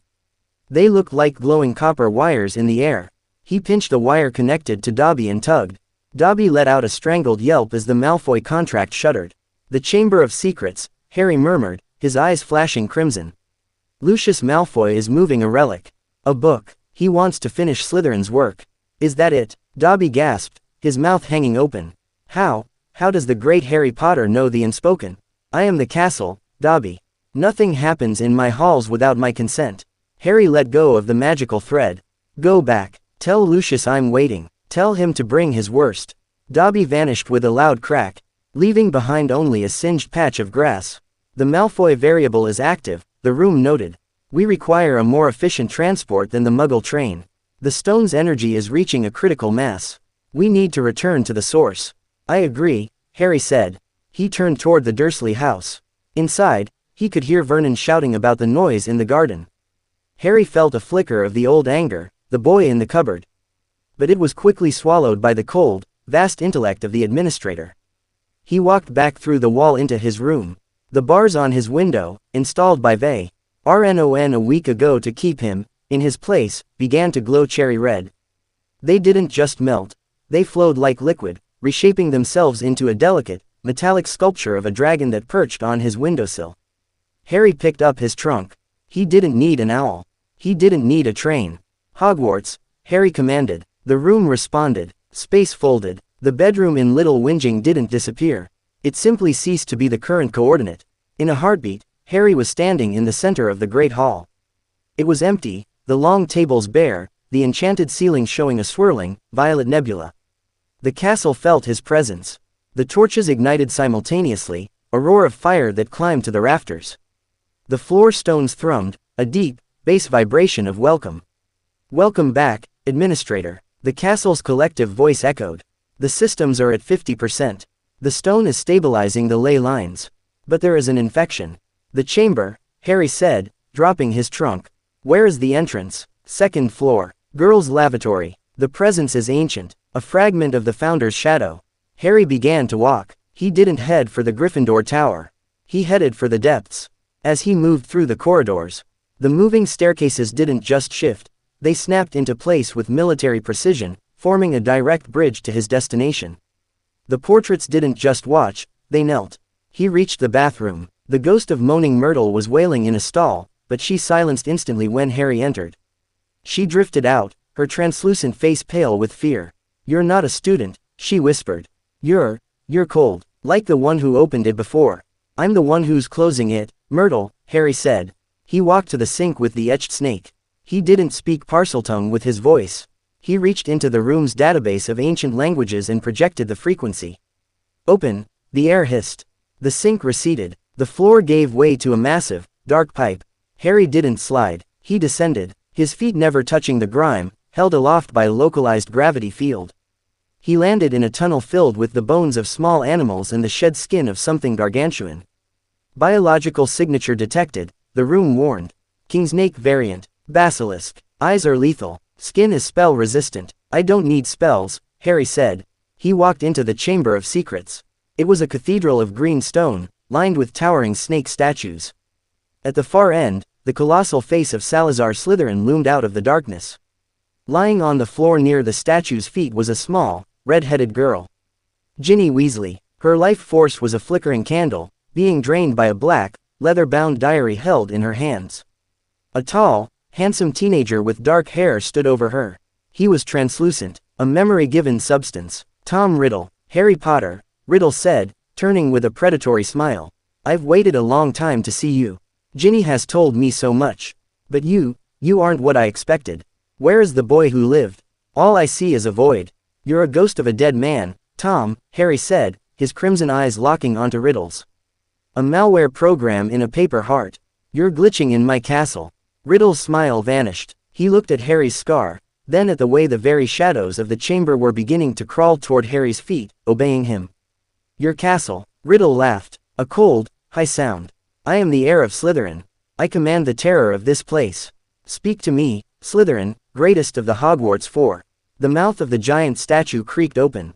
A massive, green coil slid out. The basilisk. It was 60 feet of prehistoric malice, its scales clattering against the stone-like plates of armor. It hit the floor with a bone-shaking thud and reared up. Its yellow eyes fixed on Harry. "Kill him," Riddle commanded. The basilisk lunged. Harry didn't close his eyes. Eye contact override, the room surged. Polarizing retinal shields. A thin film of black magic covered Harry's pupils. The basilisk's death stare hit the shields and shattered, the reflected energy sent back into the snake's own mind. The creature hissed in confusion, its head jerking back. Harry leapt. He didn't use a sword. He didn't use a wand. He channeled the stone's raw heat into his right hand and plunged his arm into the basilisk's throat as it snapped at him. The heat was absolute. Harry's hand acted like a thermal lance. He ripped his arm downward, cauterizing and tearing through the creature's scales and muscle. The basilisk thrashed, its tail smashing the stone pillars into rubble, but Harry held on, a tick on a dragon. He reached the heart. "Burn," Harry whispered. An explosion of white light detonated inside the snake. The basilisk didn't just die. It cooked from the inside out, steam hissing from its mouth and eyes. It collapsed, a mountain of dead meat. Harry stepped out of the carcass, his robe soaked in black, acidic blood had sizzled against his skin but couldn't penetrate his aura. Tom Riddle was backed against the statue, his face pale with terror. "No, that's not possible. You're just a boy. I'm the administrator," Harry said. He picked up the diary. It screamed as his fingers touched it, the ink beginning to bleed out of the pages like real blood. "Master," the room analyzed. "This is another soul shard. A Horcrux. It contains 12.5% of the entity known as Voldemort. Permission to assimilate. Do it," Harry said. He slammed the diary against his chest. The room opened a rift. The black soul of Tom Riddle was ripped out of the paper and the memory, screaming in 1,000 voices as it was dragged into Harry's core. The room processed the data, stripping the memories, the spells, and the dark knowledge. Before crushing the ego into pure energy, Harry's back arched, his scar flared with a blinding, violet light. "Integration at 60%, the room announced. Parseltongue database updated. Dark arts protocols unlocked." Harry stood over Ginny Weasley. He placed a hand on her forehead, and a spark of the stone's life essence flowed into her. Her color returned instantly. Her breathing stabilized. He looked around the ruined chamber. "Castle," Harry said. "Yes, administrator." The very walls replied. "Clean this up. Prepare the basilisk for harvest. I want the venom synthesized into my blood. I want the scales for armor. It shall be done." Harry picked up the unconscious girl and began to walk back toward the surface. The second year hadn't even officially started, and he had already eaten the air of Slytherin. He felt the power thrumming in his bones, a dark, ancient tide. The world thought they were coming to a school. They were actually coming to a fortress. And the headmaster was about to realize he was no longer in charge of the keys. End of Chapter 4. Chapter 5. The atmosphere of Hogwarts had changed. It wasn't just the cold snap of a Scottish winter, it was a psychological frost. Harry sat at the center of the Gryffindor table during the welcoming feast of his second year, a king in a den of lions who had forgotten how to roar. He didn't eat the shepherd's pie or the treacle tart. He sat perfectly still, his crimson-tinted eyes fixed on the empty space above the high table. To the other students, he was a ghost in the machine. To the room, now fully merged with the castle's central nervous system, he was the only thing that mattered. Biological inventory complete, the room whispered, a low-frequency hum in his skull. Total student count, 284. Staff, 14. Ghosts, 22. One anomaly detected, a stowaway. Harry's gaze shifted to the Gryffindor table's far end. A small, bedraggled rat was perched on Ron's shoulder. Scabbers. Analysis, Harry thought. Entity, Peter Pettigrew. Designation, Animagus unregistered. Status, traitor. Threat level, negligible to host, height and narrative integrity. Harry's lip curled. A rat in his walls. A coward hiding in the shadow of a child. He felt the impulse to reach out and crush the life force of the rodent from across the hall, but he restrained the surge. Not yet. The board was still being set. Dumbledore stood to give his opening speech. The old wizard looked tired. The twinkle in his eye hadn't returned since the night in the third-floor corridor. He looked at Harry often, his hands trembling slightly as they gripped the edges of the podium. "Welcome," Dumbledore began, his voice lacking its usual warmth. To another year at Hogwarts. Before we begin our feast, I have a few announcements. First, Professor Gilderoy Lockhart has joined our staff to teach defense against the dark arts. A man in robes of forget-me-not blue stood up, flashing a smile that was too bright, too perfect, and entirely hollow. Lockhart began to wave, preening for a crowd that was oddly silent. Harry's HUD flared red as it scanned Lockhart. Threat assessment: 0. Magical core atrophied. Specialization: memory charms theft. Recommendation: discard as garbage. Harry looked at Lockhart, and for a split second, he let his aura leak. It was a pinprick of the stone's raw, ancient power, directed solely at the new professor. Lockhart's smile faltered. He turned pale, his knees buckling slightly as he sat back down. He looked around the room, sweat beading on his forehead, his eyes darting toward Harry with an instinctual, primal terror. Secondly, Dumbledore continued, his voice dropping an octave. Following the unfortunate events of the summer, security has been increased. The Board of Governors is concerned. But I assure you, you are safe. Harry let out a soft, dry chuckle. Safe. They were in a cage with a monster who owned the bars. The first week of classes was a farce. In defense against the dark arts, Lockhart spent 40 minutes talking about his favorite color and his various awards. Harry sat in the back, his arms crossed, watching the threads of magic in the room. He could see the structural weaknesses in the ceiling. He could see the way the light refracted off Hermione's frantic note-taking. "And you," Lockhart pointed a finger at Harry, his voice booming with forced bravado. "Harry Potter, the boy who lived. Together, we shall show these students what real heroism looks like. Perhaps a demonstration, you and I, a little dueling practice." The class turned. Ron looked excited. Hermione looked worried. Harry stood up slowly. He didn't draw his wand. "A demonstration," Harry repeated. His voice was a calm ocean before a tsunami. "I don't think that's a good idea, Professor." "Nonsense. Don't be shy. A few pointers from Gilderoy will have you sorted in no time." Lockhart stepped onto the raised platform, drawing a flashy, polished wand. On the count of 3. 1, 2. Harry didn't wait for 3. He didn't move a muscle. He simply commanded the room. Gravity increase. 5G. Target. Lockhart. Lockhart didn't even get to 3. He was slammed face first into the wooden stage by an invisible weight so immense the floorboards groaned. He looked like a bug pinned to a board, his cheeks flapping under the sudden atmospheric pressure, his wand skittering across the floor. The class gasped. There was no light, no spell, just the sudden, violent collapse of a grown man. "Professor," Hermione cried out, standing up. Harry walked toward the platform. His footsteps sounded like hammer blows on an anvil. He stood over the pinned man, his crimson eyes glowing with a dull, rhythmic intensity. "You're a fraud, Gilderoy," Harry whispered, his voice pro-jected so only the man on the floor could hear it. "You steal memories. You erase lives. In my castle, that is a capital offense." "Administrator," the room pulsed. "Should I erase him?" "No," Harry thought. "Leave him as a warning." Harry turned back to the class. "Professor Lockhart seems to have fainted. Perhaps we should read chapter 1 in silence." He sat back down. For the rest of the hour, the only sound in the room was the labored breathing of a man who felt like the world was sitting on his chest. That night, Harry returned to the Chamber of Secrets. It was no longer a ruin. The had repurposed the space into a high-level laboratory and armory. The skeletal remains of the basilisk had been stripped and organized. The green skin was being cured into a flexible, near-invincible leather.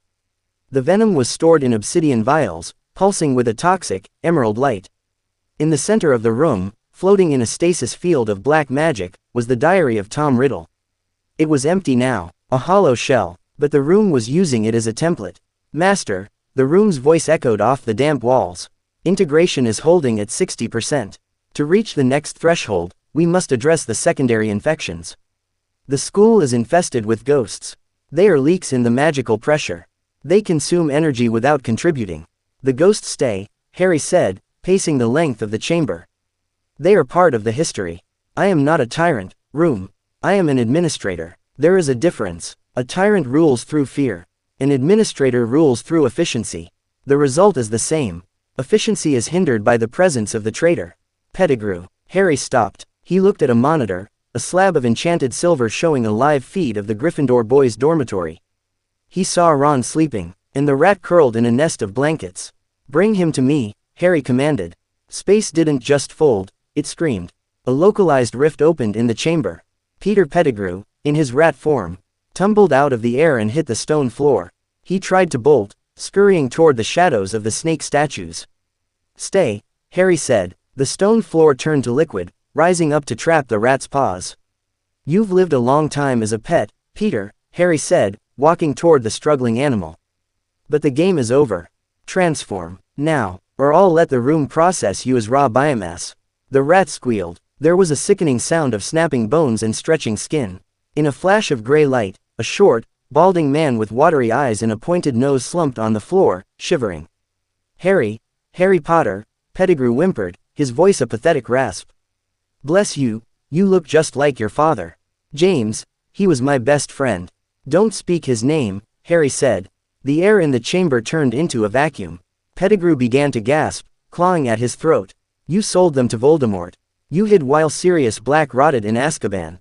I was scared, Pettigrew wailed, tears streaming down his grimy face. The Dark Lord, you don't know. He's everywhere. He's nowhere, Harry corrected. He's a collection of scattered data. I've already eaten 2 of his fragments. You're just a loose end. Harry reached out and grabbed Pettigrew's silver-gray hair, forcing the man to look into his eyes. Legilimency engaged, the HUD flashed. Harry didn't just read Pettigrew's mind, he shredded it. He saw the night at Godric's Hollow.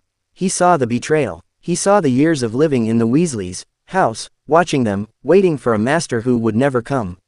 You're going to be useful, Peter, Harry said. I need someone to carry a message to the rest of the shadows. Anything. I'll do anything. Harry turned to the room. Prepare the mark. A needle of pure, concentrated stone energy materialized in the air. It was a dark, burning crimson. The Dark Lord gave you a mark of slavery, Harry said, pulling Pettigrew's right arm forward. I'm giving you a mark of ownership. You will be my eyes in the dark. You will go to the places I cannot yet reach. And if you even think about betraying me, the magic in your blood will turn into acid. The needle plunged into Pettigrew's forearm. The man's scream echoed through the depths of the school, a sound of absolute, soul-level agony. A new brand appeared on his skin, a silhouette of the Hogwarts castle, wrapped in a serpent made of lightning. Go, Harry said, releasing the man. Find the others. Tell them the administrator is watching. Tell them the boy who lived is dead. There is only the castle now. Pettigrew vanished in a burst of black smoke, his cowardice now weaponized for a new master. The following morning, the school woke to a new sight. The great hall's ceiling no longer showed the sky. It showed a map of the world, with glowing ley lines connecting the great magical hubs of the earth. And in the center, Hogwarts burned like a sun. Harry sat at the table, his presence now undeniable. He felt the eyes of the staff on him. Snape looked like he was vibrating with suppressed fury. Dumbledore looked like a man watching his life's work be rewritten in a language he couldn't speak. Amy, SSAGE appeared on the walls of the corridor outside the Great Hall. It wasn't written in blood, as the legend of the chamber suggested. It was etched into the very stone with golden light. The chamber is open. The air has been assimilated. Order is restored. Hermione stood in front of the message, her hands trembling as she read the words. She turned as Harry walked past her. Harry, she whispered, her voice full of a desperate, crumbling hope. What have you done? This isn't you. The Harry I met on the train, he was just a boy. Harry stopped. He didn't look at her. He looked at the golden letters on the wall. That boy was a victim, Hermione, Harry said. He was a piece on someone else's board. I've simply decided to be the player. But the stone, the things you're doing to the teachers, it's dark magic. Dark, light, these are just labels for the ignorant, Harry said. He finally looked at her, and for a second, the crimson in his eyes faded, showing the emerald green underneath, a flicker of the ghost of Harry Potter. I'm making us safe. I'm making this school a fortress that no Dark Lord can ever touch again. Isn't that what you want? Not like this, she sobbed. Harry turned away. Master, the room whispered. The Dementors are approaching the perimeter. The Ministry is sending them to protect the school. They are coming for the soul energy. Harry felt a cold, familiar dread at the edge of his senses. The Dementors, soul eaters. He looked up at the towers of his castle. Let them come, Harry said. I'm hungry too. End of Chapter 5. Chapter 6. The Dementors arrived at sunset. They didn't come by train or carriage. they drifted across the great lake like a shroud of rotting silk. As they crossed the boundary of the Hogwarts grounds, the white light of the evening seemed to drain away, replaced by a gray, suffocating mist. The flowers in Hagrid's garden wilted in seconds, turning to black ash. Inside the castle, the temperature plummeted. Frost-etched spiderweb patterns across the windows of the Great Hall. Incursion detected, the room thundered in Harry's mind. Parasitic entities. 100+ units. Designation. Dementors. They are bypassing the outer wards via ministry authorization. Harry was standing on the astronomy tower, his black robe snapping in a wind that had turned razor sharp. He didn't look cold, he looked expectant. Ministry authorization, Harry murmured. The stone in his forehead pulsed with a violent, rhythmic light. They think they can send their garbage into my house and call it security. They seek to consume the radiance of the stone. Master, to them, you are a beacon of infinite calories. Then let them dine, Harry said. Below him, on the grounds, he saw Dumbledore and several other teachers rushing toward the gates. They were casting Patronuses, silvery stags and cats and phoenixes that carved bright paths through the encroaching gloom. Back, Dumbledore's voice boomed, amplified by his wand. These are students. You have no right to enter the courtyard. The Dementors didn't listen. They were hungry. They glided over the silver animals, their rattling breaths sounding like the sea over dead men's bones. One Dementor, larger and more ancient than the rest, lowered its hood. Harry watched as a first-year Hufflepuff, who had been caught outside, collapsed to her knees. Her eyes rolled back as the Dementor began to draw the light from her soul. Harry didn't reach for a wand. He stepped off the edge of the astronomy tower. He didn't fall. He descended on a pillar of crimson light, his feet touching the grass of the courtyard with a sound like a gong. Administrator, Dumbledore shouted, his face pale. Get back, your Patronus, you haven't learned it yet. These creatures cannot be fought with ordinary magic. Quote, Harry ignored him. He walked directly toward the lead Dementor. The creature paused. It sensed the stone. It sensed the 60% integration of the castle's core. To the Dementor, Harry wasn't a boy. He was a son made of blood and clockwork. The Dementor lunged, its scabby, gray hands reaching for Harry's throat. Harry grabbed the creature's wrists. The scream that followed didn't come from a throat, it was a psychic shockwave that shattered every window on the ground floor of the castle. Assimilation protocol. Ghost drive, the room commanded. Harry's hands didn't just hold the Dementor.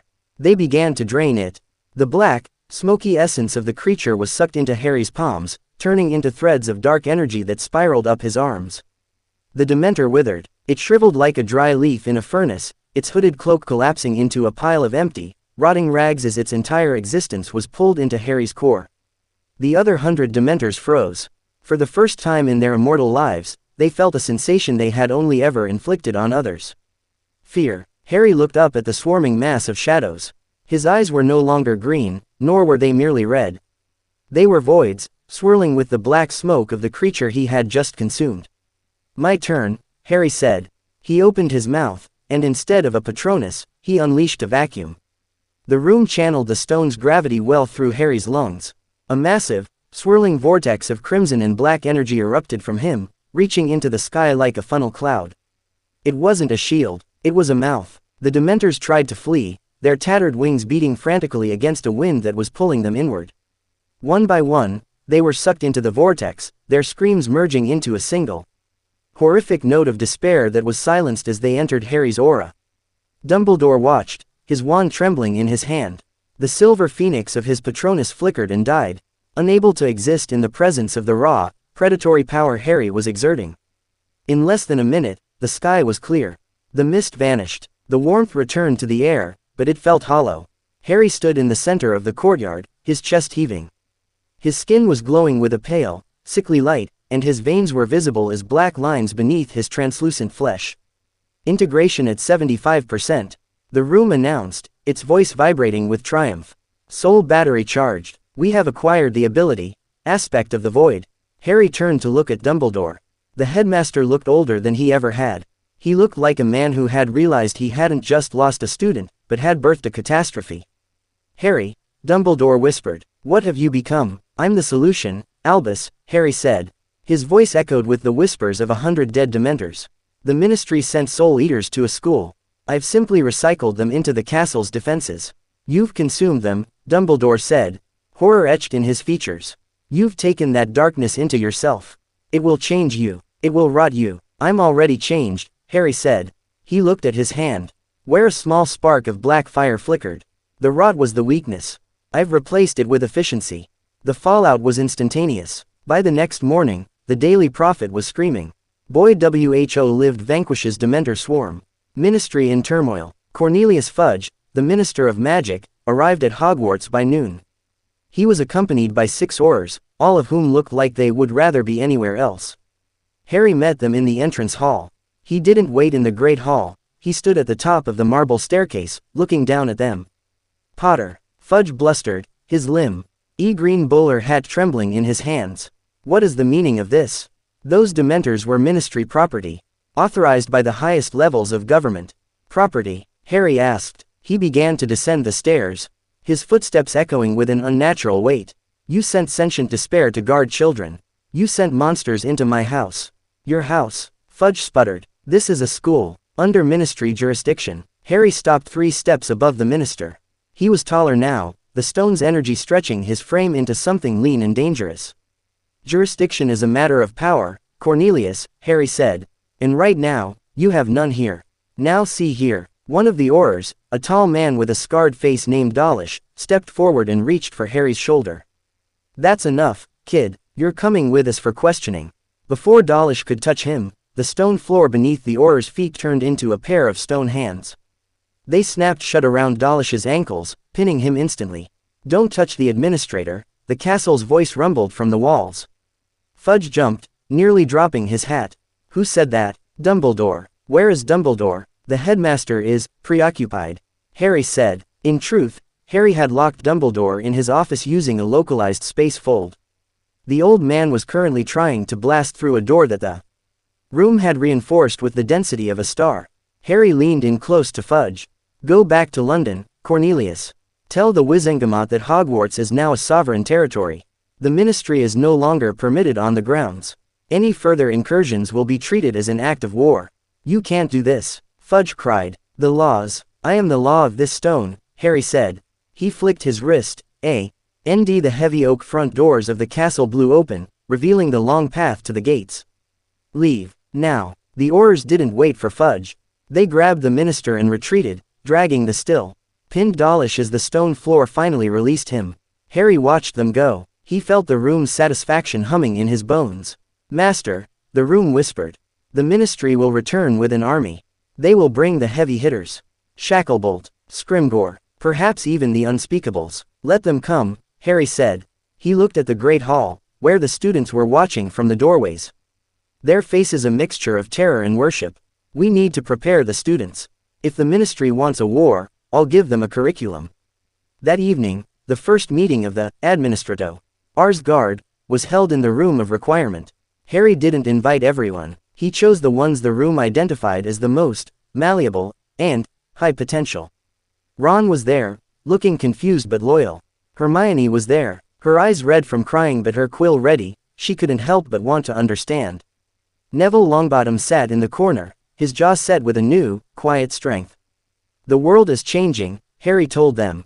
He stood before a massive holographic map of Great Britain, showing the Ministry's troop movements in real time. The Ministry thinks we are children to be managed. They are wrong. You are the foundation of a new order. Harry, Neville said, his voice surprisingly steady. What are you going to teach us? Spells? No, Harry said. He reached into the air and pulled out a sword made of black, solidified Dementor smoke. I'm going to teach you how to rewrite the world. He looked at Hermione. The library is open, Hermione. All of it. The restricted section. The Founder's vaults. The room has translated them all. Hermione's eyes went wide. The thirst for knowledge warred with her fear. The knowledge won. And the rest of you, Harry said, looking at Ron and the others. You will learn to be the hands of the castle. You will learn to move the stone, to command the wards, and to fight as one mind. Master, the room alerted him. A message from the Mark. Pettigrew has found the first target. Harry's eyes flashed crimson. Class is in session, Harry said. But first, I have an errand to run in Azkaban. End of Chapter 6. Chapter 7. Azkaban did not exist on any map. It sat in the center of the North Sea, a jagged splinter of obsidian warded by centuries of misery. To the wizarding world, It was the end of the line. To Harry, it was a data center filled with corrupted files. Harry stood on the surface of the ocean, 5 miles from the fortress. He wasn't on a boat. The water beneath his boots was frozen into a platform of glass-like ice. Held together by the localized gravity of the room. Coordinates confirmed, the room pulsed. The Dementor vacuum has weakened the perimeter. The Ministry's control over the island is at 12%. Initiate the bridge, Harry commanded. The air in front of him tore open. A bridge of silver-black stone, identical to the corridors of Hogwarts, materialized across the waves, spanning the 5 miles in a single, impossible arc. Harry walked across it, his footsteps echoing over the roar of the freezing sea. He reached the island's shore. The fortress loomed above him, a triangular tower of despair. Without the Dementors to guard it, the prison felt strangely hollow, a graveyard waiting for its occupants to realize they were dead. Who goes there? A voice croaked from the battlements. A ministry guard, bundled in heavy furs, peered down. He raised a wand, but his hand was shaking so violently he nearly dropped it.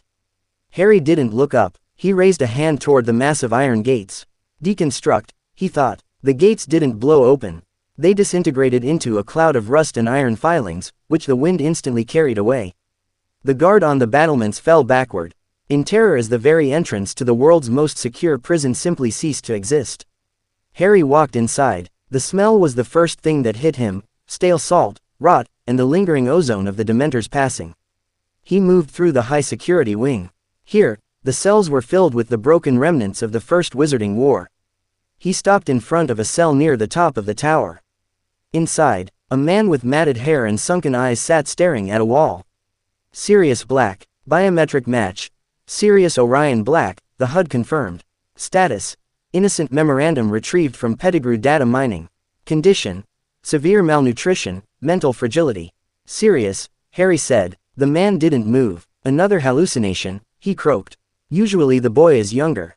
Usually he doesn't have red eyes. I'm not a hallucination, Sirius, Harry said. He touched the bars. They turned to liquid gold and dripped away. I'm the consequence of your silence. And I'm here to take you home. Sirius finally turned his head. He looked at Harry's scar, then at the aura of pure, cold power radiating from the boy. James. No, Harry said, reaching out a hand. The administrator. He touched Sirius's forehead. A surge of the stone's energy flooded the man's system, purging the years of Dementor-induced trauma and repairing the neural pathways. Sirius's eyes cleared, his breathing deepened. And for the first time in 12 years, he stood up straight. Harry, Sirius whispered, his voice cracking. How? What is this? Later, Harry said, I have others to collect. He moved down the hall to a cell occupied by a woman whose laughter was a jagged shard of glass. Bellatrix Lestrange. She was huddled in a corner, scratching symbols into the stone. When Harry appeared, she lunged at the bars. Her face twisted in a mask of psychotic devotion. The Dark Lord, she shrieked. I felt him. I felt his mark. Have you come to lead us, my king? Harry looked at her with clinical detachment. Analysis. Bellatrix Lestrange. Status: fanatic. Utility: high offensive. Stability: 0%. You don't serve him anymore, Bellatrix, Harry said. He was a flawed prototype. I am the finished product. He didn't melt her bars. He reached through them and gripped her chin. Bellatrix gasped as the red light of the stone poured into her eyes. You will serve the castle, Harry commanded. You will be my hound. He didn't fix her mind like he had Sirius's. He redirected her insanity. He carved a new loyalty into her brain, a hard-coded directive that bypassed her ego. Bellatrix slumped to the floor, her eyes glowing with the same crimson light as Harry's. Yes, she whispered, pressing her forehead against the stone floor. Master. An hour later, the courtyard of Azkaban was filled with 40 of the most dangerous witches and wizards in history. They stood in silent rows, their ragged clothes flapping in the wind. Behind them, Sirius Black stood, looking at his fellow prison. With a mixture of disgust and confusion. Harry, Sirius said, walking up to him. What are you doing? These people are monsters. You can't just let them out. They aren't out, Sirius, Harry said, looking at the Black Fortress. They are being repurposed. Azkaban is no longer a prison. It is the North Sea node of the Hogwarts system. Harry slammed his foot into the ground. The island began to shake. From the center of the fortress, a spire of white-hot energy shot into the sky, piercing the storm clouds. The obsidian walls of the prison began to reshape themselves, growing taller, smoother, and more aerodynamic. The Room of Requirement, acting through Harry, was terraforming the island. Node connected, the room announced. Latency, 0.04 ms. Global reach expanded by 15%. The prisoners gasped as their own magical cores were tethered to the island. They felt the power of the stone flowing through them, but they also felt the leash. You are the external guard, Harry told. The assembled Death Eaters and criminals. You will stay here. You will train. And when the Ministry comes to take back what they think they own, you will show them why they were right to be afraid of the dark. He turned to Sirius. You come with me. You're the only one who can handle the politics of what comes next. Back at Hogwarts, the situation had reached a breaking point. The Ministry had declared a state of emergency. A blockade of Aurors was being set up at Hogsmeade. But inside the school, Harry's guard had already taken over. Neville Longbottom stood at the entrance to the Great Hall, his wand held at a low professional angle. He was no longer the bumbling boy who lost his toad. He was a sentinel. When Harry and Sirius stepped into the hall through a rift in space, the students fell silent. Dumbledore was there, having finally escaped his office. He looked at Sirius, then at Harry, and his face went ashen. Sirius, Dumbledore whispered. Harry, what have you done? You've broken the most sacred laws of our society. Your society is built on a foundation of rot, Albus, Harry said, walking to the high table. He didn't sit in the student seats. He sat in the center chair, the headmaster's chair. The chair shifted as he sat, its wood turning into a throne of dark stone and silver. I've cleared the path, Harry said. The Ministry is a ghost. The Dark Lord is a battery. And Hogwarts. He looked up at the ceiling, where the map of the world was now pulsing with two distinct suns, the castle and the fortress of Azkaban. Hogwarts is finally free to grow. A loud, rhythmic thumping echoed from outside. The sound of boots, hundreds of them. The Ministry has arrived, the room announced. Total force, 500 Aurors. Leaders, Kingsley Shacklebolt and Amelia Bones. They are accompanied by a brigade of experimental war golems. Harry smiled. It was a cold, sharp expression that didn't reach his eyes.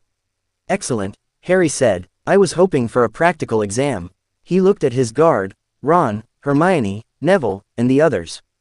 Defensive positions, Harry commanded. Show them how the administrator handles a budget cut. End of Chapter 7. Chapter 8. The sun had not yet crested the horizon when the Ministry's siege engines reached the edge of the Forbidden Forest. The air above Hogwarts vibrated with the collective hum of 500 wands. In the center of the lawn stood Kingsley Shacklebolt and Amelia Bones, their silhouettes stark against the glow of a dozen experimental war golems. These were not the stone constructs of the school, they were brass-bound. Steam-venting monstrosities powered by captured lightning, their eyes glowing with a cold, artificial intelligence. Perimeter breached, the room thundered in Harry's consciousness. Ministry forces have deployed anti-air wards and sticky silence fields. They are attempting a surgical strike on the Great Hall. Harry stood on the battlements of the clock tower, Sirius Black at his right hand. Below them, in the courtyard, the administrator's guard waited. Hermione was adjusting her glasses, her wand moving in complex, geometric patterns as she linked the students' magical signatures into the castle's central grid. Ron stood with the Gryffindor Quidditch team, their brooms hovering inches off the ground, armed with glass spheres filled with concentrated basilisk venom. They look serious, Harry. Sirius said, squinting at the brass golems. The Ministry hasn't pulled those out since the Grindelwald riots. They're clinging to the past, Harry said. He raised his hand, and the stone in his forehead cast a long, crimson shadow across the stones. Castle. Initiate Stage 1. Environmental hostility. A mile away, Kingsley Shacklebolt raised his wand. For the Ministry. Secure the boy. Forward. Quote. The war golems lumbered forward, their heavy metal feet cratering the earth. But as the first golem crossed the invisible boundary of the grounds, the grass beneath it didn't just bend. It turned into iron spikes. The earth itself became a predator. The rolling hills of the Quidditch pitch liquefied into a slurry of mud and quicksand, swallowing the feet of the advancing Aurors. Roots from the Forbidden Forest surged upward like kraken tentacles, snapping around the brass legs of the golems. Maintain formation, Amelia Bones roared, her shield charm a brilliant dome of blue. Burn through it, Incendio Tria. The Aurors unleashed a wall of fire, but the castle was faster. The Great Lake rose in a massive, tidal wave, sweeping across the lawn to douse the flames and dragging dozens of Ministry agents into the freezing depths. Stage 1 effectiveness, 64%, the room reported. The golems are bypassing the organic defenses. They are hard-coated with rune shields. Then we give them something they can't shield against, Harry said. He looked down at the courtyard. Hermione, sync the nodes. Hermione slammed her wand into the stone floor. Now, across the castle, 20 students, Neville, Ginny, Luna, and others, channeled their magic into the floorboards. The room of requirement acted as a lens, focusing their disparate energies into a single, coherent beam of pure kinetic force. A spire of white light erupted from the astronomy tower, striking the leading war golem. The brass construct didn't explode, it folded. The sheer gravity of the beam crushed the golem into a sphere of scrap metal the size of a snitch. Impossible, Kingsley shouted, dodging a shard of flying brass. That's not a spell. That's physics. Harry stepped off the battlements. He didn't fall. He walked down the air as if descending a grand staircase. The crimson light of his aura pushed back the morning mist, creating a corridor of terrifying clarity. He landed 20 feet in front of Kingsley Shacklebolt. Administrator, Kingsley said, his deep voice heavy with regret. End this. You're turning a school into a slaughterhouse. I'm turning a school into a power plant. Kingsley, Harry replied, you're just the waste product. Kingsley moved with the speed of a veteran duelist. Stupefy, Impedimenta, Confringo, 3 spells, cast in less than a second. Harry didn't move. He didn't even raise a shield. The room simply moved the air. A localized vacuum pocket formed in front of Harry, swallowing the spells and venting the energy into the castle's heating system. My turn, Harry said. He reached out and closed his fist. The air pressure around Kingsley Shacklebolt increased by 10 atmospheres. The aura gasped, foul. Linked to one knee as his ribs groaned under the weight. Harry didn't stop there. He reached into the data stream of the Ministry's war golems, hacking their runic brains through the castle's wireless interface. The remaining 9 golems froze. Their glowing eyes turned from Ministry Blue to Administrator Crimson. Target identified. The golems droned in unison, their voices a metallic echo of Harry's own. Ministry of Magic. Hostile entity. The machines turned on the auras. The massacre was averted only by the intervention of Albus Dumbledore. The old headmaster appeared in a flash of onyx fire between the golems and the retreating Ministry forces. He looked ancient, his robes scorched, his eyes wet with tears. Harry, enough, Dumbledore cried, his wand, the Elder Wand, emitting a light that even the stone struggled to dim. You have won the field. Do not become the monster you seek to prevent. Harry looked at the old man. He felt the room's urge to delete the variable, to crush the last vestige of the old order. But for a fleeting second, the 40% of his humanity that remained felt the weight of Dumbledore's grief. Leave, Harry said, his voice echoing from every stone of the castle. Take your wounded, take your minister, but know this, the next time a Ministry wand is raised on these grounds, I will not just defend. I will erase London. Kingsley Shacklebolt was helped to his feet by Amelia Bones. They looked at the boy who was no longer a boy, and at the castle that had become a living weapon. We're leaving, Amelia said, her voice shaking. But the Wizengamot will not let this stand, Potter. You've declared war on the world. No, Harry said, turning his back on them as he walked toward the Great Hall. I've declared the world obsolete. As the Ministry forces retreated into the forest, the students of Hogwarts stood on the lawn. They weren't cheering. They were staring at their hands, feeling the lingering hum of the castle's power in their veins. They were no longer children. They were the first generation of the new machine. Integration at 82%, the room whispered. The global network is weak. We require a third node. The Ministry has a black site in London. The Department of Mysteries. Harry stopped at the entrance to the Great Hall. He looked up at the map in the ceiling. The third node was blinking, the veil in the Department of Mysteries. A doorway to the beyond. Sirius, Harry said. Sirius walked up beside him, his face grim. Yeah, Harry, pack your bags. We're going to London. It's time to see what they're hiding in the basement. End of Chapter 8. Chapter 9. London did not notice the change in the air until the sky over Whitehall turned the color of a bruised emerald. Inside the Department of Mysteries, the silence of the brain room was shattered as space itself folded like parchment. Harry stepped out of the rift, followed by Sirius and Bellatrix. The stone in Harry's forehead was no longer pulsing, it was a steady Blinding sun of crimson light that made the shadows of the unspeakables laboratory dance in terror. Node located. The veil of death, the room thundered. It is not a doorway to the afterlife. It is the primary exhaust port for the planet's magical core. Assimilate it, and the entire world becomes Hogwarts. The unspeakables, wizards in gray robes with no faces, melted out of the darkness. They didn't speak. They unleashed torrents of experimental magic, ribbons of time distorting light and jars of preserved screams. Irrelevant, Harry said. He didn't raise his hand. He simply willed the department to obey. The shelves of thousands of prophecies exploded, and the glass shards didn't fall. They swirled into a localized cyclone, shredding the unspeakables, spells and pinning the gray-robed wizards to the walls. Harry walked into the death chamber. The stone archway stood in the center of the pit, the tattered veil fluttering in a wind that didn't exist.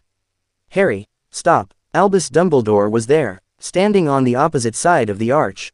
He looked diminished, his robe singed from a desperate journey through the Ministry's ruined defenses.